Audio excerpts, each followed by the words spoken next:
Hi friends, இந்த video வந்து நம்ம என்ன பார்க்க போகிறோம் அப்படின்னு கேட்டிங்கன்னா, இப்போ வந்து நம்மளோட கங்குவா திரைப்படம் ரிலீஸ் ஆகி கிட்டத்தட்ட 23 நாட்கள் முடிஞ்சிருக்குங்க. 23 நாட்கள் முடியல நம்மளோட கங்குவா திரைப்படம் எத்தனை கோடி வசூல் செஞ்சிருக்கு. அந்த ஒரு விவரத்தை பற்றி அந்த வீடியோ நம்ம டீட்டெயிலாக பேச போகிறோம். நம்மளோட சிறுத்தை சிவாவோட இயக்கத்தில் நம்மளோட சூர்யாவோட நடிப்பில் கடந்த நவம்பர் 14ஆம் தேதி செம்ம பிரம்மாண்டமாக ரிலீஸ் ஆன திரைப்படம் தான் கங்குவா.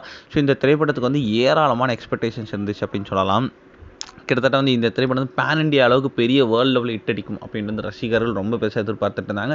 ஆனால் வந்து எஃப்டிஎஃப்எஸ் பார்த்த ரசிகர்களுக்கு மிஞ்சியது ஏமாற்றம் மட்டுமே அப்படின்னு சொல்லலாம். ஏன்னா இந்த திரைப்படம் வந்து ரசிகர்களால் ஒரு தோல்வி திரைப்படமாக அறிவிக்கப்பட்டுச்சு.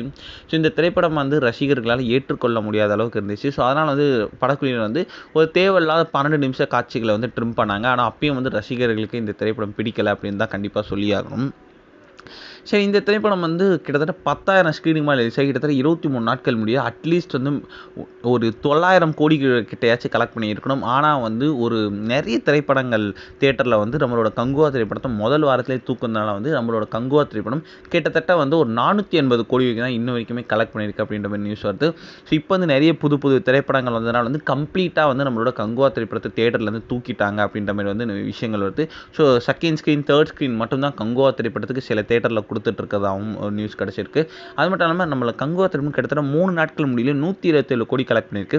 ஆனால் வந்து அதுக்கப்புறம் வந்து எந்த ஒரு போஸ்டர்ஸ் அண்ட் ஒரு கலெக்ஷன் பற்றி எந்த ஒரு போஸ்டரும் ஸ்டூடியோ கிரீன் கிட்டேருந்து வராது. ரசிகர்களுக்கு ரொம்ப பெரிய ஒரு ஆச்சரியமாகவே இருக்குது.